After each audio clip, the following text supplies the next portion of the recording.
James Ingram, welcome to the Samuel Andreyev podcast. Oh, thanks for having me.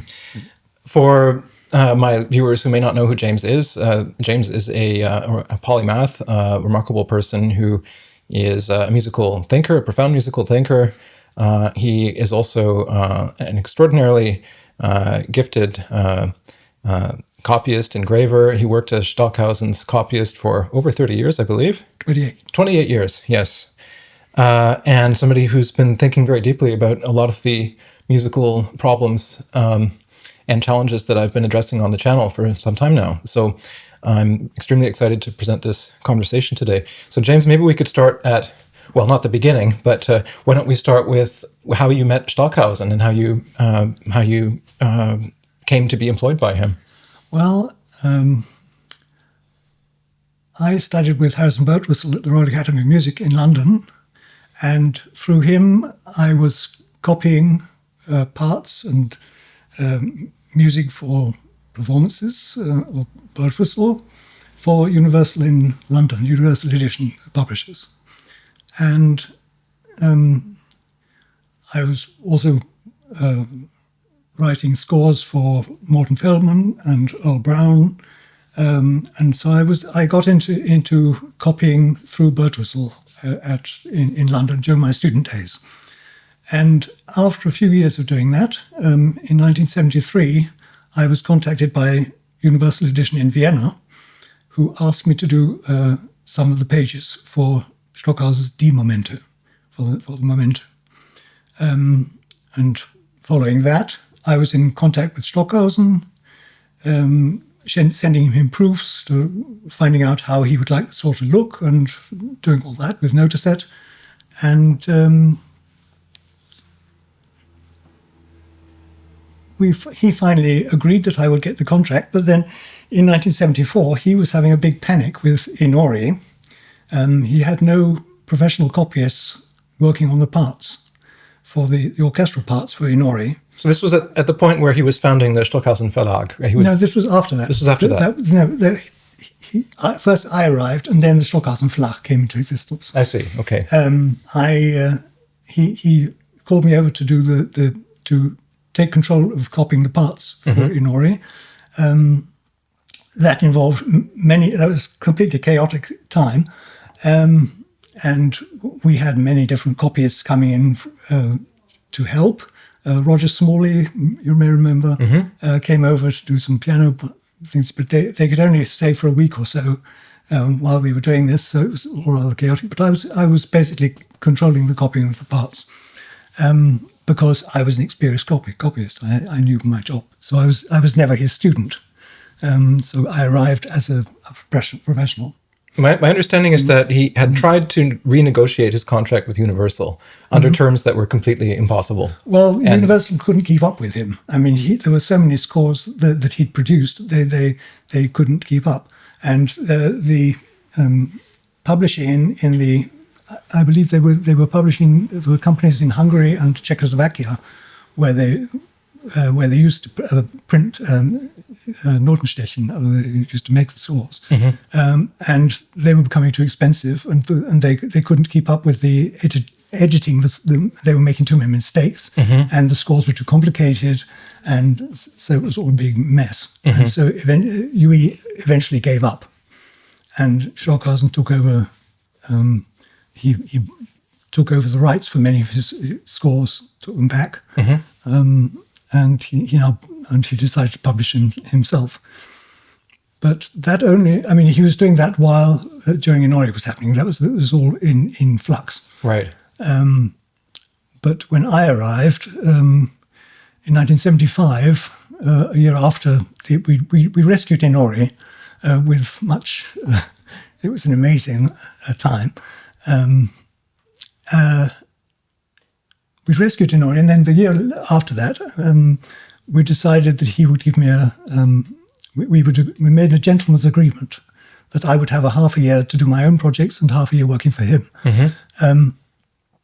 And he was away on tour most of the time, half the time anyway, so he couldn't do music publishing during that time. So after that time, we spent half a year together, more or less, until till the year 2000. So it was 27 years. And you lived in the house in Kürten during that period? Yeah. Right. During the half year when I was working for him, I slept in the house and worked in the room next door. And, and we would communicate. I mean, if I couldn't read his score at all, there were problems, I would just go next door and ask him what to do. Right. Okay. So it was a complete interaction. And while I was actually copying the scores, he was composing. I mean, sometimes simultaneously the same piece. Mm-hmm.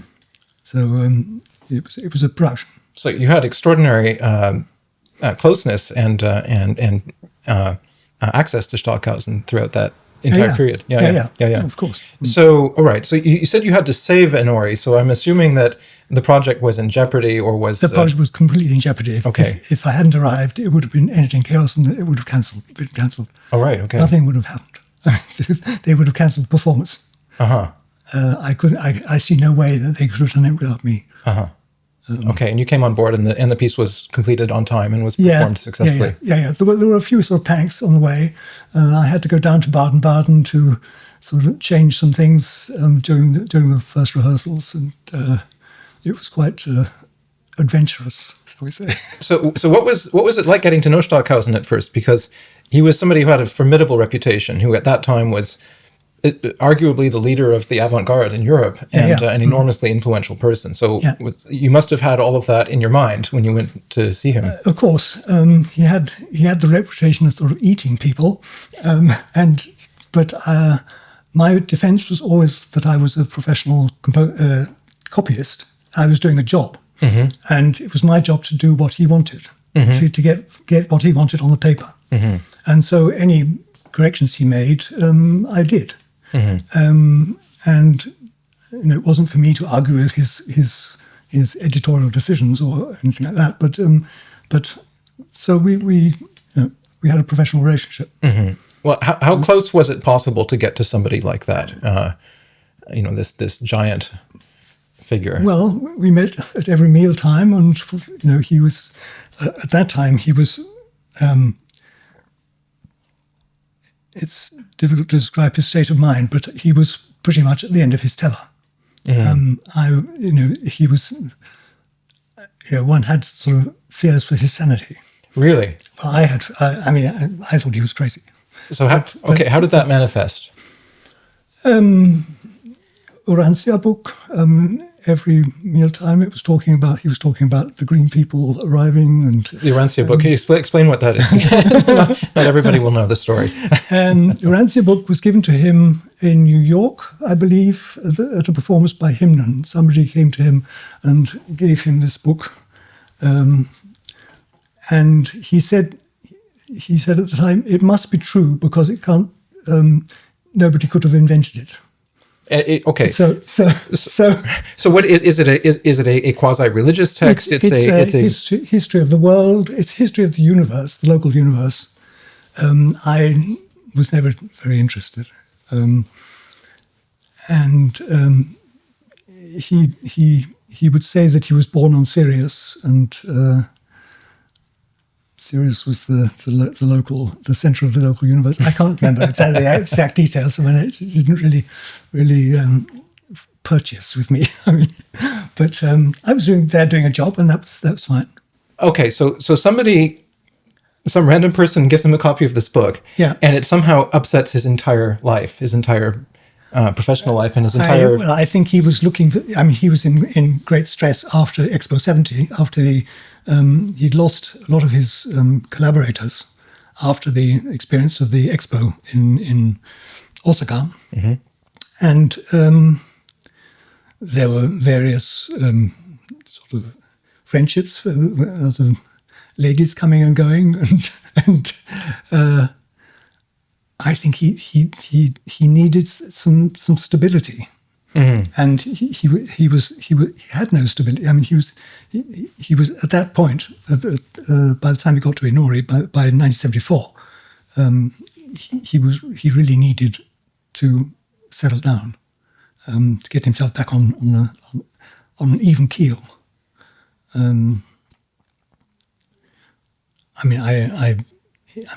He obviously had still had contact with Mary Bauermeister and with his children. They used to come and go. So it sounds like his personal life was in complete disarray, and he was looking for something to. I think his not only his personal life, but also his professional life are the scores. And the scores were a big problem for him because he couldn't see how he was going to get them printed. He's having these problems with UE. UE was having problems with him. And so he had problems everywhere. So, okay. And that was a big stress. I mean, obviously being if you're a famous composer and you're under stress like that, you have a hard time. Right. And also the position that he was in culturally of being a sort of de facto leader must have also put enormous pressure on every single premiere that he had. Yeah, absolutely. And he couldn't afford to cancel a premiere. I don't think he ever did cancel a premiere, which is quite an extraordinary record. Right. Most big prolific composers they have to delay at some point. But I don't think he ever did. I don't think he ever cancelled the first performance. Right, so he had to have been a highly conscientious person. Absolutely. Yeah. He was dedicated to his job. He was a real professional. I mean, if you look at the score of Puncta, just one example, score of Puncta, it came out in the 80s sometime. Enormous score, graphically detailed. He down to the last millimeter of each staccato dot. He knew what he was doing, and he knew exactly what he wanted. I remember if you look at my early scores before I went to him, the spacing is pretty dreadful, and so he taught me. We built up a house style together. Right. Okay. No. So you had to build together a set of editorial norms that editorial things, the way things are done. Okay. Well, I'd like to circle back to just a little bit, if you wouldn't mind, about his psychological state at that time, because I'm very curious about this. Yeah, so I'm not a psychologist. No, of course. Well, neither am I. But nevertheless, you were there. You were present, and so he's putting out fires on all of these different fronts simultaneously, and just struggling to hold his life together in his professional life. Yeah. And you said that he was sort of talking a lot about this book. Yeah. So when you said that he looked like he was about to lose his marbles, what were your interactions like? Did he was he mercurial? Was he? Well, there were tantrums. There were tantrums. There was shouting going on in the house. I mean, we weren't the only two people in the house. There was a big team. And there were human interactions going all over the place. And that sometimes got in the way of the project. And so there were the whole situation in the summer of '74 was a human drama. It was incredible. But he stuck to his marbles. I mean, he stuck to his job, and he got it done, and that was very impressive. But when I went back again in 1975 before Sirius, he said to me explicitly, "This will never happen again." This meaning there's this kind of chaos. This kind of chaos, right? Yeah. Right. I know. So he decided after Inori that he was going to settle down. Right. Okay. So that assumes then that he acknowledged some part of responsibility in having engendered that situation. Yeah. Inori got out of control, completely out of control. He was using a shorthand system, so he would write a series of numbers, and these were so-called system of dynamics.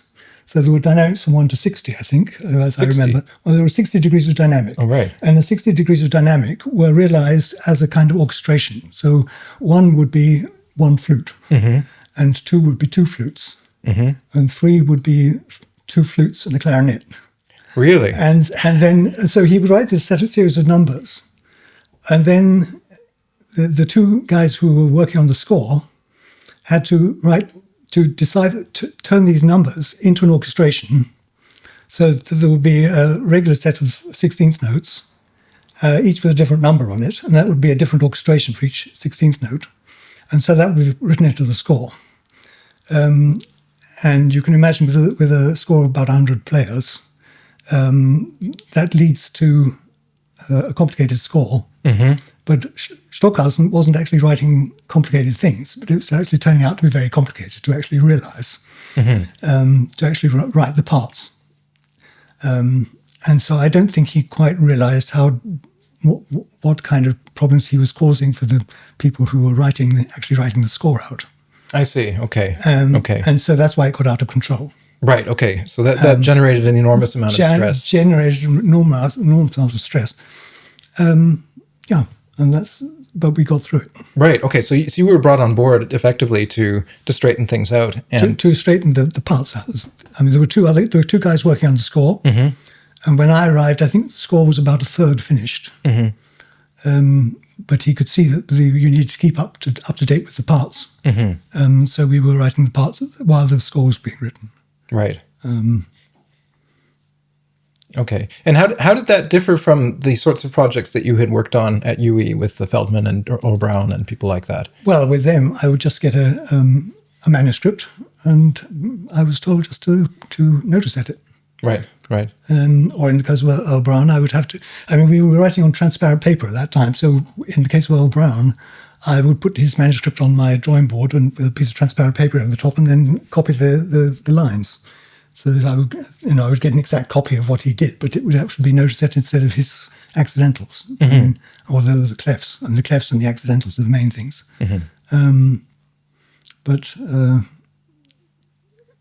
But then, I mean, in that case, I then had an editor a friend of mine, George Brown, who used to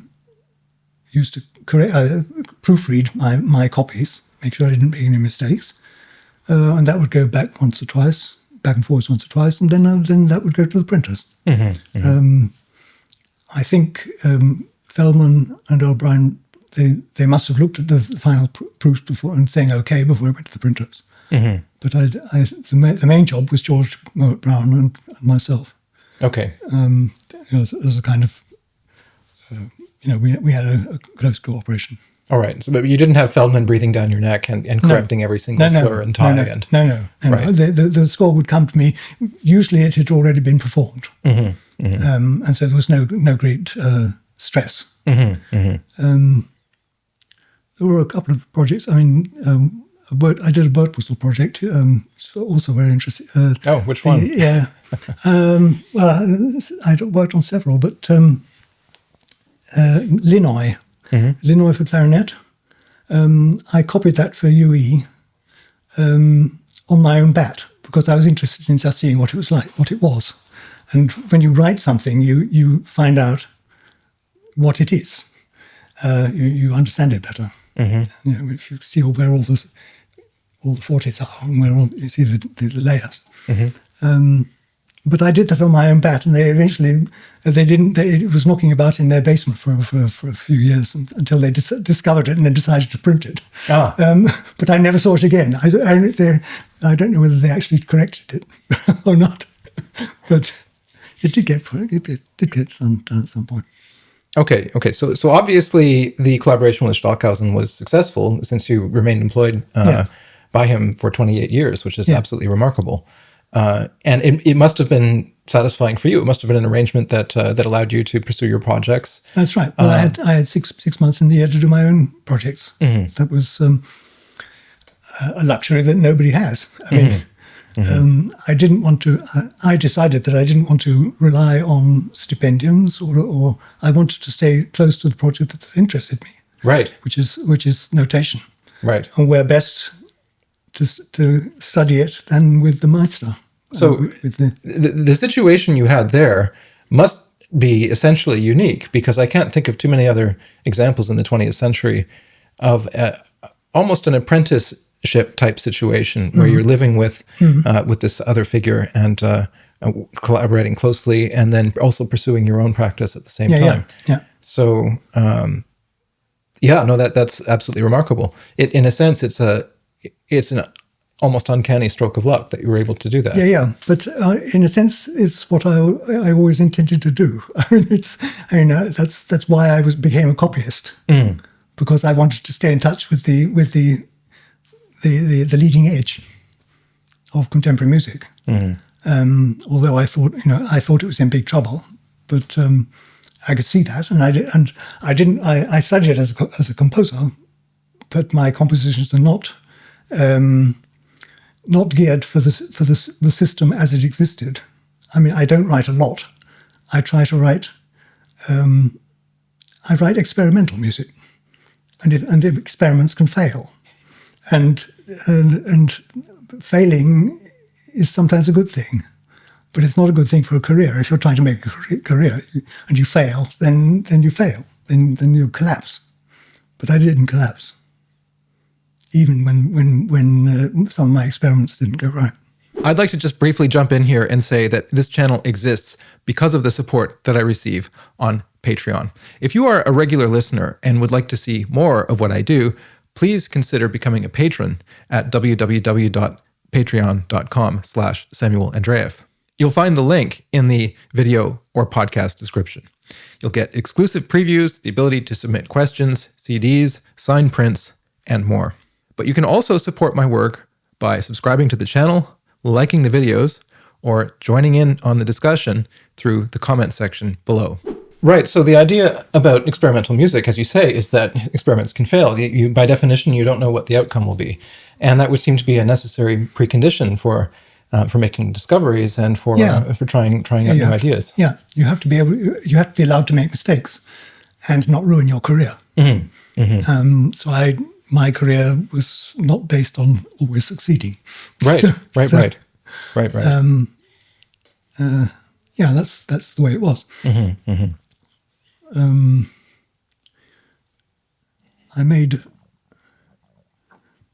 I had a few commissions as a result of my cooperation. I mean, Stockhausen got me a couple of commissions. I got a performance in Donaueschingen, 1978, which was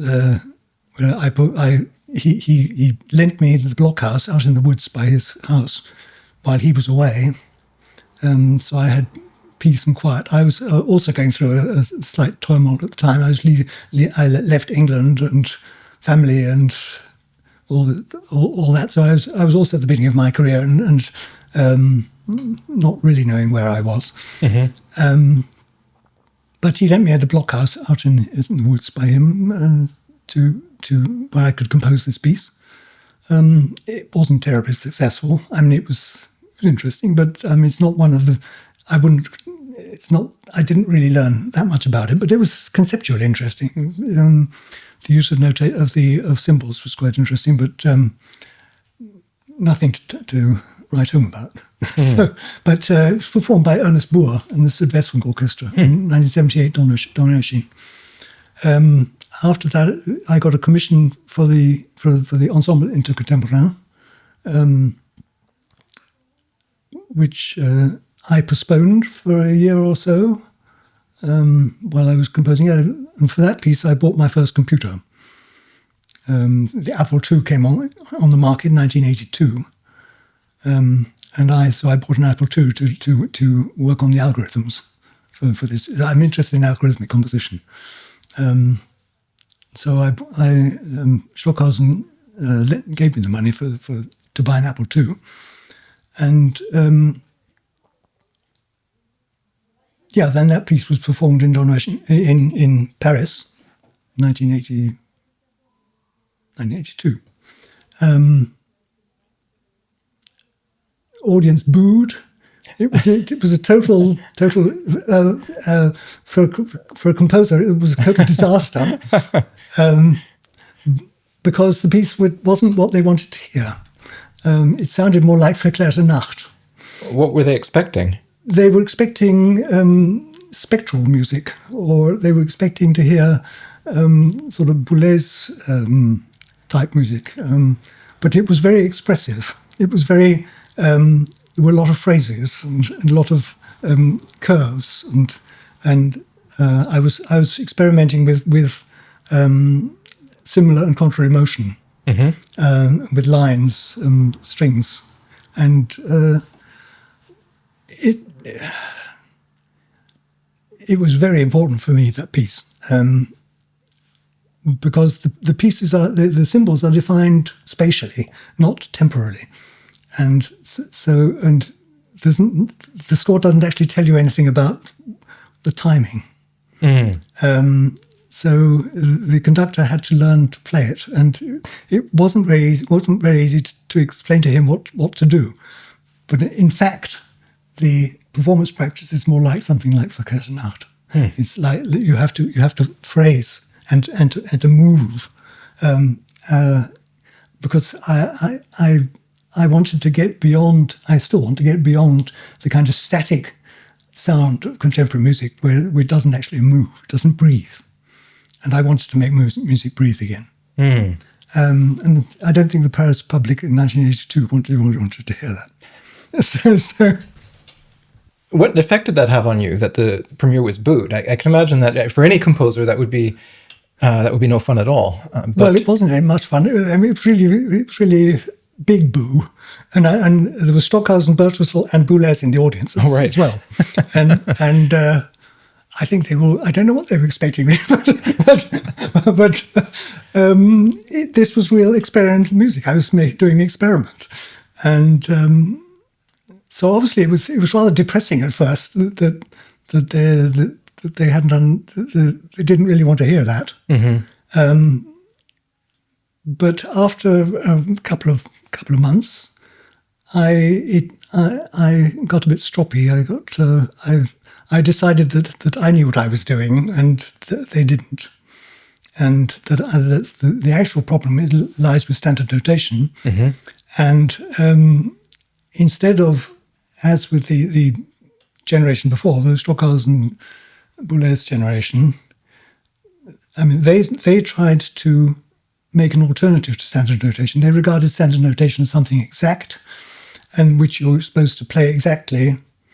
And the way to do other kinds of music is to invent a different kind of notation. Right. And I decided to do that they were wrong, and that standard notation wasn't exact and shouldn't be exact, and that time isn't like that. Exactness, if you're talking about exactness in time, that's a mistake. Because you're talking about you're confusing mechanical time with perceived time. Right. So I decided to go into the attack on standard notation and try and attack its roots, try to get at what the problem was in standard notation that was getting in the way. Okay, so the roots of that idea, I believe, are to be found in Stravinsky, and Stravinsky's tendency to work with very small beat units, and then to expand or contract the meter in order to fit these irregular phrases that he was writing. But there's a very small beat unit in Stravinsky, whereas composers like Alban Berg would use a very large beat unit, usually a very slow beat or a 4/4 beat with a whole note as the basic, and then they would sort of subdivide they would then treat it like plastic. Right, exactly. Yes, that's right. So you can have a large slow beat and then have a lot of a very elastic approach to phrasing, as opposed to the Stravinsky approach, which is you start with a very small, very short beat, and then you add or subtract beats to that in order to make larger or shorter phrases. And Stravinsky also seems to have had the attitude that there was a correct way to perform his music, and this was explicitly the reason why he made that series of recordings for Columbia Records. The idea being that future generations would be able to refer to these recordings and then play them the correct way. That's exactly what Stockhausen did with his CD series. He also produced, every piece of Stockhausen exists as a score and as a CD, and the CDs are the reference performances, which you are supposed, like with Stravinsky. These are the pieces which are supposed to represent the precise performances. These are the authorized performances. But for me, that's crazy. Right. Okay. So you noticed that there were some limitations to that way of thinking about music, and so clearly, this other approach to notation, where you have a kind of objective approach to a musical text, this idea that it's possible to play it correctly in as much as you observe the written durations and pitches, and that basically the performance of the piece is little more than the correct realization of these instructions. But that leaves out all the interesting things about performance. And if you're playing Mozart, you have a particular style, and there is a particular way to play a staccato dot in Mozart in a particular place. You have to learn how to do that. And the interesting thing is not that a staccato dot is half the length of the note that it's written over, but the way it's performed, which is part of your performance practice, the way you've learned to play it. Well, I'm interested in how this other idea took root and spread throughout the contemporary music world, because certainly when I was a student, that was by far the most common approach to take. Was the assumption was, first of all, that the piece would only be played once, and so therefore the premiere was terribly important, and there would usually be a recording of the premiere, and that would be the only form in which the piece would exist. And so therefore there was this idea that you had to get it right. You had to get the pitches and the rhythms right. And once that was achieved, then the performer had done their job, essentially. Whereas if you look at the earlier works of Cage or Feldman or Brown, in a way, despite the fact that they were doing these graphic scores, it seems to be more connected with 19th century musical practice in the sense that there's a very broad range of possibilities given to the performer.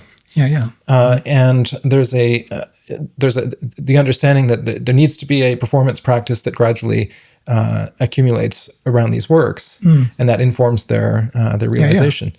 So how did the contemporary music world move from that sort of a situation with all these different notations and a much more of a sense of the performer being actively involved, towards one in which the performer is relegated to being almost like a machine? Yeah, well, that's the Stravinsky tradition. This is the neoclassic tradition that begins at the turn of the 20th century, beginning of the 20th century, where the performers are just not taking the notation seriously at all. And you get people like Paderewski sort of adding bits to Chopin, and composers deciding that they want to actually have the music played the way they wrote it. So neoclassicism arises out of this mistrust of 19th century notation. I mean, Chopin writes 17 tuplets, and this idea that you need to write something which is precise. I mean, it's a reaction against this overflowery romantic tradition, Richard Strauss and Wagner, and it's an attempt, as with people like Satie, to get back to something clear and honest, instead of being sort of footling about with too many decorations that you don't really, which are really out of control. Right. Well, I could see that representing a school of composers or one particular approach among others. Yeah, but there's no alternative. Either you stay being a romantic like Richard Strauss, or you become a neoclassic and you cut out all the complicated triplets. And since you're stuck with a fixed tempo, everything gets very rhythmic, very very very static. And if you insist on things being static all the time, then that's what you get.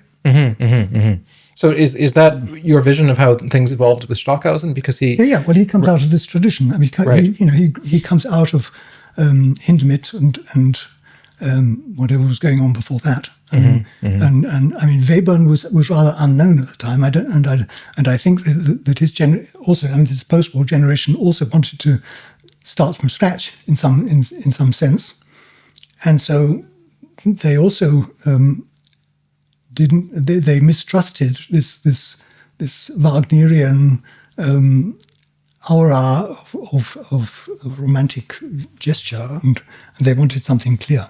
And so neoclassicism is a nice way to go. So Stockhausen would have surely detested that term if it were applied to his own work. Anything him being neoclassic. Yes, yeah, or Boulez for that matter. Certainly. But that's where they come from. Right. That right. So they have their roots in that. Yeah, in that attitude, whether or not Stravinsky and this clarity, simplicity of performance practice, and Stockhausen actually that generation ignores performance practice altogether. The problem they have is rehearsal time. They can't ignore it because they have to rehearse to get what they want. But what they want on the paper isn't what they want isn't necessarily all on paper. Right. Okay. So it's a number of things. So there's an aesthetic question, but then there's also a pragmatic dimension to it, and the realities of performance, and also as the avant-garde matured and as they developed in their careers, they became more embroiled in professional necessities. Boulez becoming a famous conductor, for example, and certainly his experiences conducting Mahler and Bruckner and would have fantastic stuff. No? Right. Would have certainly impacted his own work. Okay. But he. Okay. So you determined that there was a major problem with music notation at that point. Yeah. That was how. So first of all, how exactly would you characterize that problem, and why was it a problem in the first place? It's a problem because standard music notation evolved during the 19th century, when the concepts were completely different. I mean, they were still thinking of a spatial ether and a temporal ether. I mean, tempo is ubiquitous at the end of the 19th. I mean, there was a tempo which you're supposed to diverge from by the end of the 19th century. I mean, in the middle of the 19th century, there was a fairly strict tempo, which is basically dance music. And if a human body is like a pendulum, it has a kind of rhythm, a kind of what's it called? A natural momentum. Natural resonance frequency. And so tempo in the 19th becomes fairly established in the 19th century, partly because of the way the notation works, and partly because that's the way one dances. But there is no temporal ether. I mean, the time, you can't divide time. If I give you a section of time, if I give you a section of time like this, so I've given you a section of time, but you can't divide it because it's gone. No, it's not there anymore. So you can't actually divide it. You can only divide something if you can estimate in advance where the next tempo is going to be. So you can't divide time. You can only compare tempi. So if I say go 3 times as fast, you can do that, which means you can do a triplet. Which means that you have to have a tempo that defines the length of the triplet, right? But if you're writing music which avoids tempo or doesn't have tempo at all, like Feldman or Brown were trying to do, then it makes no sense at all to write a triplet. Right. Okay. I see. No? Yeah. Right. So you're quite right in saying that the conventional approach to meter invariably, I believe, leads you to dance rhythms because they're periodic, and they have a natural order of stresses and strong and weak beats. And we have a convention. I mean, standard notation works perfectly fine for waltzes and things like that. But the moment you start writing 17 in the time of 15, it's wrong because the time you need to play the 17 notes is longer than you can actually remember. So there's no tempo. The slowest tempo you can perceive is around tempo 30. So 2 seconds and a beat. Okay. Right? And if you go beyond 2 seconds a beat, then you can't do it accurately. Which means that there's no point in saying I play 17 notes in a time of 5 seconds, because you can't do that. Well, it depends on what you mean by accurately, because of course perceptibly you can't land at the end of the 17th note at the right moment because you don't know where that's going to be. Right. Okay. All right. So you mentioned that waltzes, for example, are no problem for standard notation, and I would agree with that. with one caveat, which is that if you listen to the Vienna Philharmonic playing a waltz, Yeah. you know that the beats are not equal at all, and that this is but it's still okay because you know that. Right, it's part of the performance practice. And if you tried to write it accurately, which a Stockhausen would have to do, then you would get something incredibly complicated, and it would probably be wrong. Right. Okay. No. And then there's a further complication, which is Eastern European music, Hungarian music, Balkan music, which tends to have unequal beat lengths. Right. So as long as the music is predicated upon a regular subdivision of an unchanging beat, then you're okay. Yeah. But if you have asymmetric beat units, as is often the case in Eastern European music, then there's no conventional way of notating that. So, for example, in Bartók, there are lots of rhythms that alternate groups of 2 and groups of 3. Yeah, well, it's okay. Dum dum dum dum dum dum dum dum dum dum dum dum. That's fine. Well, it's fine if you quantize it and you're going 1 2 1 2 3 if you're 1 2 thinking 1 about 2 the 3. beats. Yeah. But if you try to think about the whole bar, right, then it's a problem. Then it doesn't work. And of course the performers in that tradition aren't thinking 1 2 1 2 3 1 2 1 2 1 2 3. They're thinking dum dum dum dum. And it's something that it's physical. You have to feel it. Right. And so in order to try to approximate that, then you have to convert it into this quantized. Yeah. Well, yeah. And but what I'm saying is that you don't need to quantize that because you know how to play it. If I write a Viennese waltz, you know how a Viennese waltz sounds because you've heard how it's supposed to go. Right. Okay. Okay. So you don't need to make the notation more complicated. So if there's a strong context and a strong performance tradition, then it's not such a big problem. The problem in contemporary music is that in the post-war era, you see this ocean of different idiosyncratic musical styles that may have very little to do with each other, all being developed simultaneously, and there's no notation that can adequately respond to all of them. And there never will be. The problem is that you need a performance practice tradition. You would need a performance practice tradition for every single style. You can write, yes. I mean, and there are lots of different performance practice traditions. An interesting aspect of this is the resurgence of old music, of Monteverdi, and the resurgence of performance practice traditions for them. They happen after, in 1970, when music notation collapses in written music, in the written music tradition. It's also the same time when people like David Munro are beginning to redevelop performance practice traditions for music, pre-classical music. Dowland and even Handel and Monteverdi, Palestrina. Right. And these traditions, they grow up because of the invention of recording. I mean, recording is possible to do, but it had to wait until 1970, until the contemporary music system broke down. So they needed another kind of concert music that was interesting to listen to, which meant that there was pressure to rediscover the older music. I definitely see the resurgence of old music as a consequence of the increasing boredom in contemporary music. Right. That is actually quite interesting. And the rediscovering how these old performance practice traditions work. I mean, is a scholarly thing. I mean, people had to study it and work out, how big was this violin at the time and what was the strings made of, and all these things that play a role in how you play a continuo. Right. And so the performance practice tradition is an integral part of the musical, the way music works.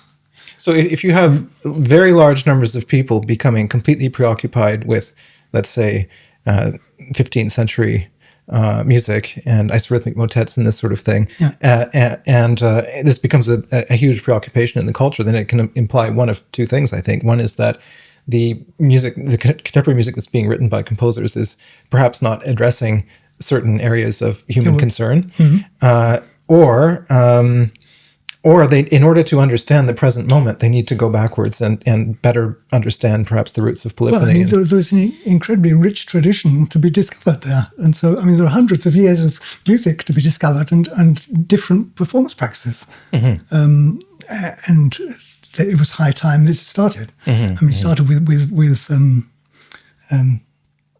his name? The singer in the 50s. Well, we can circle back to that, but yeah. But because the concert system needed interesting things to hear, and you can't just play another ensemble improvising an Aussensieben Tagen. It just becomes boring after a while because there's no structure and nothing. You don't know what you're listening to, and the rediscovery of old instruments and old sounds. Live sounds was fantastic, and any future direction for contemporary music will have to take that into account. We are in competition with hundreds of years of history. That's right. That's right. Which then creates a whole other set of problems for for of artists. Course, yeah. But no, absolutely. One of the things that had a massive influence on me was discovering the recordings of the PAN, the Pan Ensemble, out of Basel, which was spearheaded by a man named Crawford Young, who was a lute player and produced pioneering recordings of the Ars Musica repertoire, which are astonishing recordings. They're amazing. And think about how they're written. No? Yes. Guitar tablatures and there is no time. There's very often very little time noted at all. Right. Okay, so you understood at that time that there was a problem, a limitation with standard 19th century musical notation, and you undertook to resolve that to some degree with your own creative works. Yeah. Okay. Well, that's where my project was going. Okay. So what did that look like? How did you attempt to solve that problem technically? Well, I can tell you where I ended up. It took computers are evolved. In 1982, I had my first Apple II for my piece Beyond the Symbolic in Paris, where they booed, and I then published this notation of time, an article criticizing standard notation, and showed it to Stockhausen, who couldn't do anything about it because he was he was stuck with what his ideas. He was that generation. After that, I spent a lot of time programming graphics because I was a copyist. So I learned about computer programming, and I followed the evolution of computer programming during the 80s and 90s. So I was programming graphics. I wasn't making much progress on my notation projects until after I left Stockhausen. That came to an end, which we don't really need to go into. It's a bit complicated. We'll see. There's an essay there. Yeah. Okay. But you have an article about that on your website. But after I left him, I then started my notation project started up again, and I now think that if you're going to go to you want to write new music for a first performance, then you need to go to the first rehearsal with an oral rendition of the score that can be learnt. That tells you how to play this notation, because the notation itself is only a reminder of something that you already know, and so you have to already know it. And so the first performance has to take place with the performers having learned a performance. It sounds paradoxical, but nowadays in computer files can store both graphical and temporal information, which you can't do on paper. Paper only stores spatial information. So it's possible now to embed temporal information in graphic symbols. That means if you have a chord symbol, you can embed MIDI information in this chord, saying this and this and this pitch, and they last this long. Mm-hmm. Right? So you can then. I've then developed a program for performing such scores, which is playback of these scores. I mean, I developed a program for writing these scores, which means more composition. Mm-hmm. And then comes the performance of such scores. And this for me, this is on I do everything on internet, JavaScript and HTML. And it's quite possible to compose pieces together with the reminder of how it sounds and how it sounds. Right. Okay. And it's possible to do more than one performance in the same score. Mm-hmm. So the temporal information can be in different layers. So you can do track one is one performance and track two is another performance of the same piece. Okay. So you can actually develop performance practice tradition for this kind of notation, because the notation is only there to remind you what you heard. Okay, so the performers then would be able to, there would be some kind of a visual notation, but then there would also be sounds that they can listen to before the performance. Right, so their job is not to reproduce the sounds exactly, but to interpret the symbols, which are reminding what the style is. Okay. No, that is quite interesting. So there are a number of composers that dealt with this problem in various different ways. Chelsea is an interesting case, actually. I don't know if you knew him personally. No, I didn't know. But you probably know his working method, which was that he would improvise on an electronic instrument that he had, and then he considered that the transcription process or the writing of the score was more of an artisanal. Was more of an artisanal process that didn't concern him as a creator. Yeah, that's right. And so he would hire assistants who would take these recordings and then turn them into scores. And I don't know exactly how closely he supervised the production of the scores, but that was his method. Yeah. And so the scores are transcriptions of performances. Yeah. And for the longest time, the only materials that were available were the scores. But now recently there have been performers such as the violinist Marco Fusi, who I had on the podcast a couple of years ago, who have gone back to the original tapes. Yeah, and then and they're ignoring the scores more or less. Yeah, and going back to the the score tells them, reminds them where it went. I mean, right, they don't have to remember everything, so they can. It reminds them what was on the tape. Right. Yeah. Okay, and so another point I wanted to raise here is that other composers have identified some of the problems and limitations with notation. Schoenberg is among them, certainly. There's an article in Style and Idea where he talks about this, and he devised a system of staff notation on a much larger staff than the 5-line staff, for example, and various notations too. Yeah, those notations they don't really they don't work. They don't work. Well, he tried to account for the fact that standard notation is based on diatonic scales, and then you have to add accidentals in order to make chromatic tones. Everybody knows it. Right. I mean, it's standard technique. You know how to read standard notation. Yeah. Well, the problem with his method, there are several problems with it, but one of them is that any new addition to the standard music notation practice has to be backwards compatible. Yeah. Right. Otherwise, it doesn't work. So how do you deal with that when you're trying to develop a new notation that? Well, my current the state of my current notation is very simple. There are symbols which are objects on the page, and they represent events, time things, and these are the core of any notation. It's even in Japanese notation that goes vertically. You have a symbol for an event, right?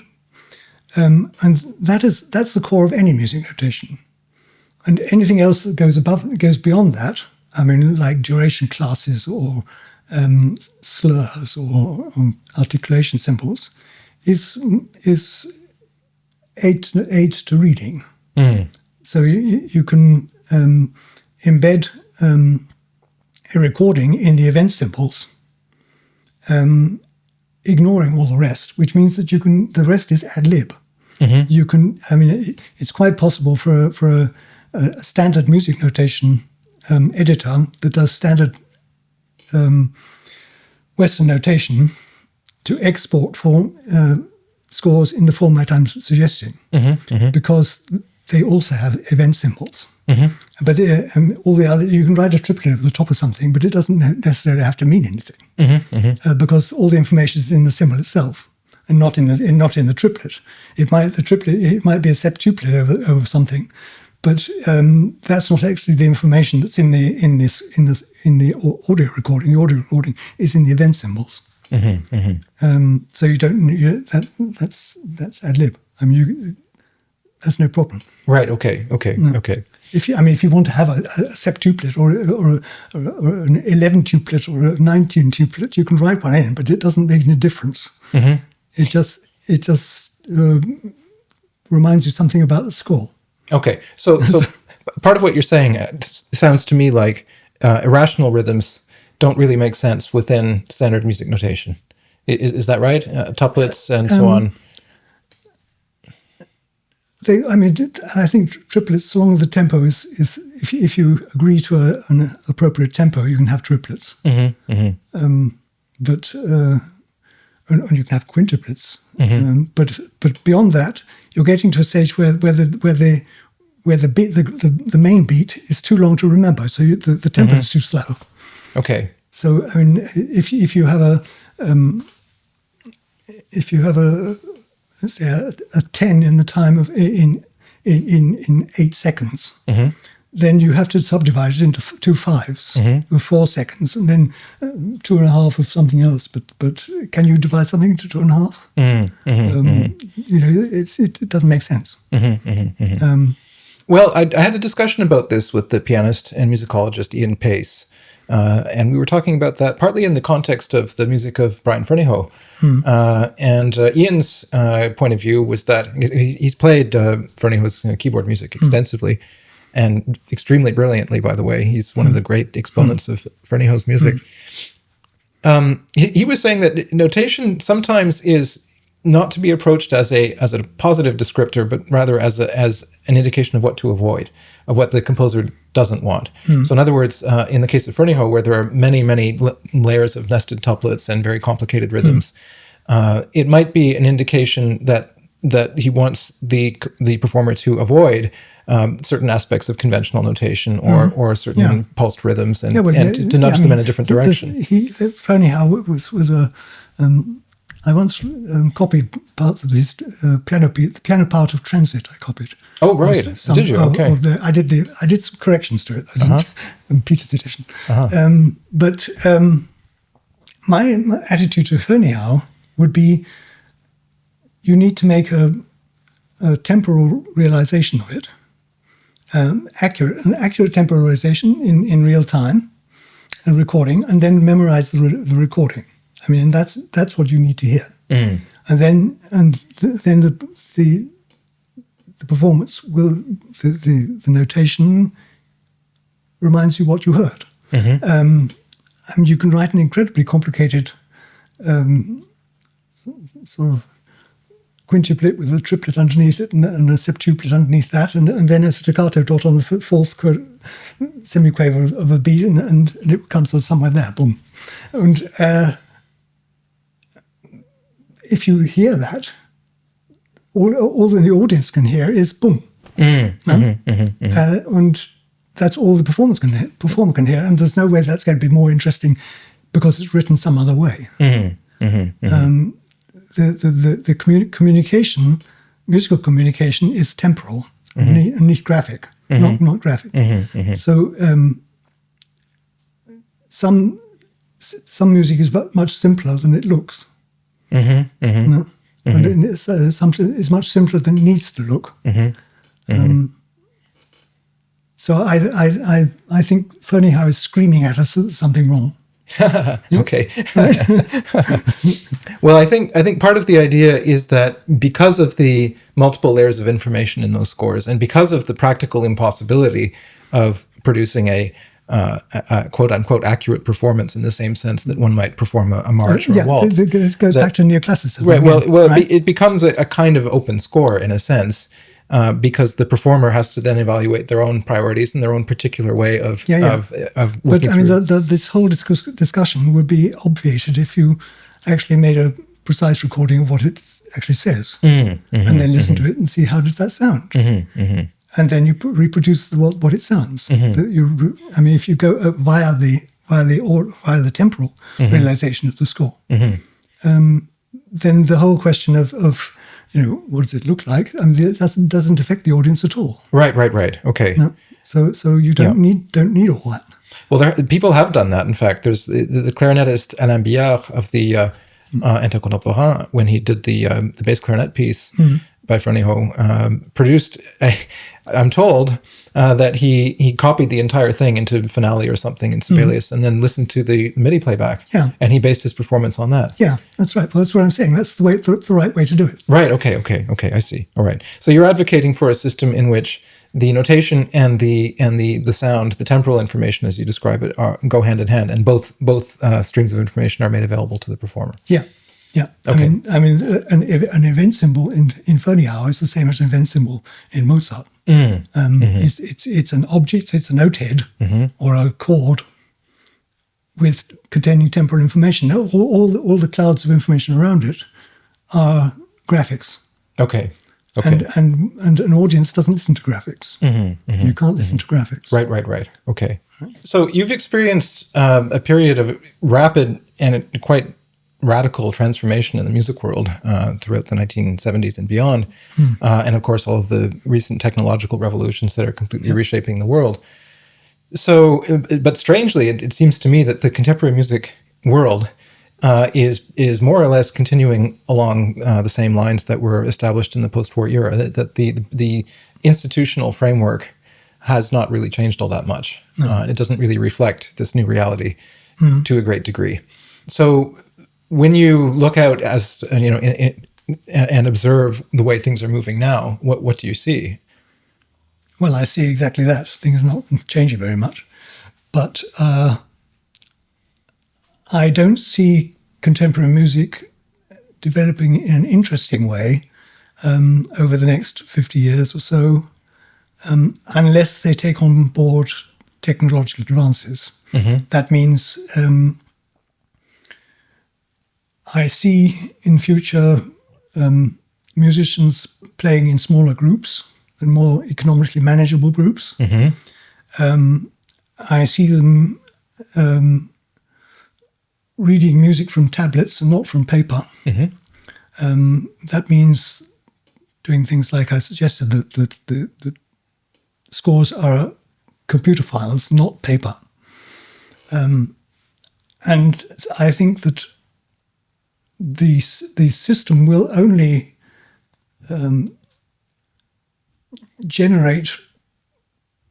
will only really survive meaningfully if composers can create interesting musical experiences, which means hearably interesting music, which I don't hear anything in the last 10 years that I didn't hear in the 90s, which is pretty amazing. Well, that seems to be broadly the case in popular music as well. Yeah, and in popular music as well. So I see a period in which technological advances in software will make a difference. But it's not necessarily, it won't be on the scale of a Stravinsky or a Stockhausen. It needs to be done in small scales. This is a huge area which we're going from. Maybe that's part of the problem, though. And this is a question I addressed recently in a question and answer video, which was, are we going to see Stravinskys and Schoenbergs in the next 100 years? And my sense is that it's impossible because those conditions don't exist anymore. They don't exist anymore. But other conditions exist. I mean, it is possible to have a community of people who are interested in creating new music, and not necessarily music that fits in a Irkam's framework, or or even a club atmosphere. Or I'm interested in written music because I think written music has much more potential than simply relying on oral traditions, because written music, by which I mean in computer files, not on paper.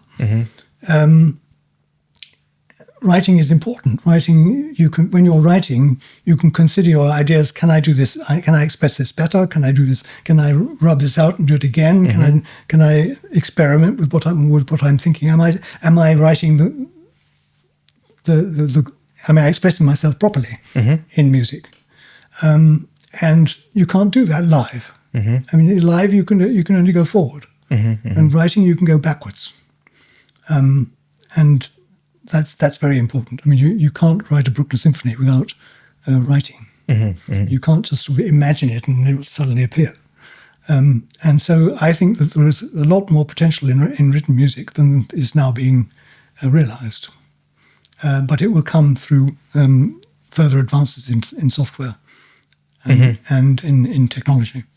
Right. And okay. So I agree with that. I would actually add that what you said about composers working with smaller ensembles out of economic necessity, I think is absolutely accurate. I mean, this is also what led to works like Pierrot Lunaire being composed in the first place. It's the same thing. You move from the gigantic orchestras of the late Romantic era to L'Histoire du Soldat and things like that. I mean, you don't need it. I mean, I remember Stockhausen saying, thinking how stupid it is to have 16 first violins. Why do you need them all? Right. We now have amplification. And so, right. If you have an orchestra with 16 first violins, it's just economically nonsense. Absolutely. And so, but you're still, these orchestras still have them because they have to play Bruckner and they have to play big symphonies, and it's quite right too. I mean, the tradition has to be continued, but I can't see them playing contemporary music unless maybe in the future the written music will get interesting again. Well, they do. I mean, German radio orchestras in particular still commission lots of new music, but again, a lot of this music has no future. It's going to be played once or twice at the most, and then forgotten.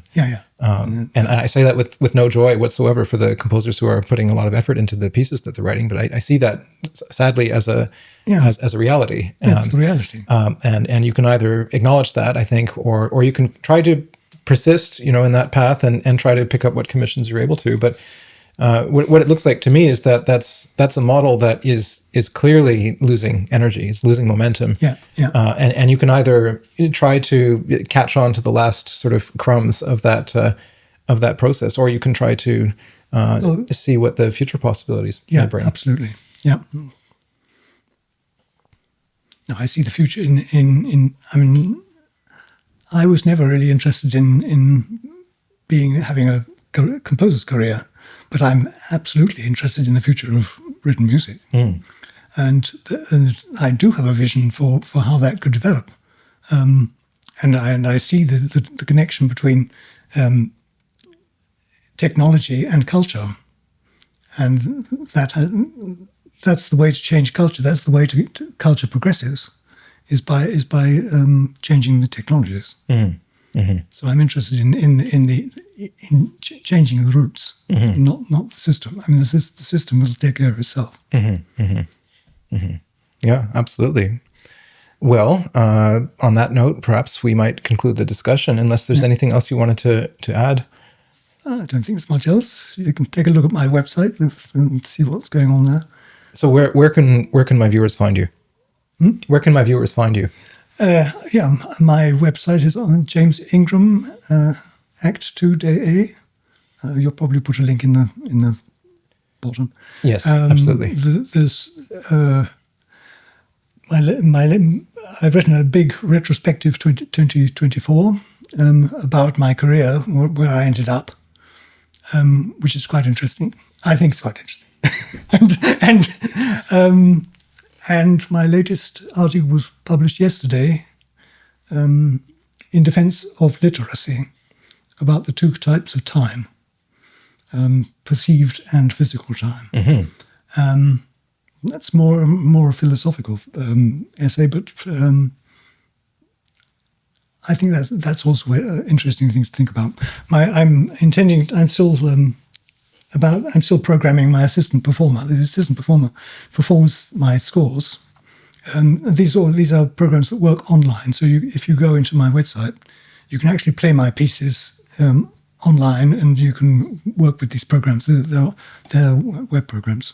Okay, brilliant. So, well, we'll put the link in the video description. Yeah. And all right, well, thank you again for coming all the way over to Kehl am Rhein. It's been my pleasure, really. And thank you very much for having me. It's fantastic. Thank you so much.